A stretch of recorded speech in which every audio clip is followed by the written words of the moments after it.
प्रकाश आंबेडकर यांनी केलेल्या मोठ्या वक्तव्यासंदर्भातली 27 मार्चला अकोल्यातून उमेदवारी अर्ज भरणार। वंचितचे अध्यक्ष प्रकाश आंबेडकर यांनी हे मोठं वक्तव्य केलंय। 26 मार्चपर्यंत महाविकास आघाडीच्या निर्णयाची वाट बघणार असं आंबेडकर म्हणतायत आणि महाविकास आघाडीशी न जुळल्यास आंबेडकर स्वबळाच्या तयारीत असल्याची सध्याही चिन्ह दिसतायत।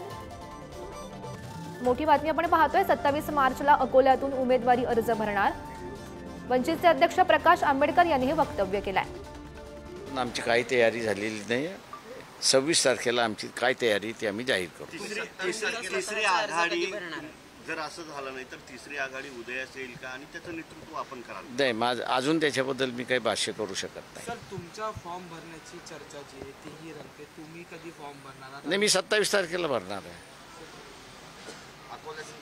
अकोल्यातून 27तून भरणार आहे। महाविकास आघाडीसोबत की महाविकास आघाडीच्या? मी माझ्या पक्षाच्या वतीने भरत असतो। वंचित बहुजन आघाडीच्या वतीने मी लढणार।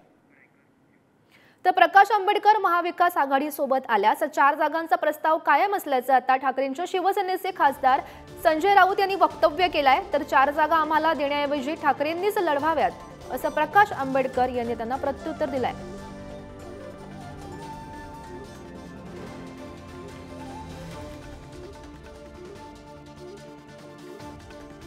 तर प्रकाश आंबेडकर महाविकास आघाडी सोबत आल्यास 4 जागांचा प्रस्ताव कायम असल्याचं आता ठाकरेंच्या सेनेचे खासदार संजय राऊत यांनी हे वक्तव्य केल्याचं पाहायला मिळत आहे।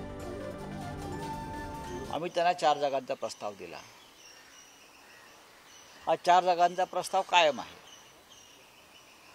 आणि आम्हाला आजही वाटतं की राज्याच्या नव्हे तर देशाच्या हितासाठी डॉक्टर आंबेडकरांनी जे स्वप्न पाहिलं या देशामध्ये मजबूत संविधानाचं, मजबूत लोकशाहीचं, ते संविधान आणि ती लोकशाही संकटात असताना प्रकाश आंबेडकर यांच्यासारख्या डॉक्टर आंबेडकरांच्या वारसदारांनी अत्यंत महत्त्वाचा निर्णय घेणं गरजेचं आहे।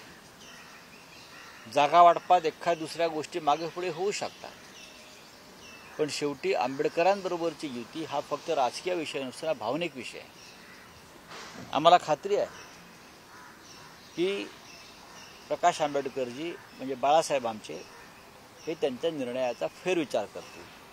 मी त्यांना 4 जागा ज्या आहेत त्या परत देतोय, त्यांनी त्याच्यावरती लढावं। हे आम्ही अगोदरही सांगितलं होतं।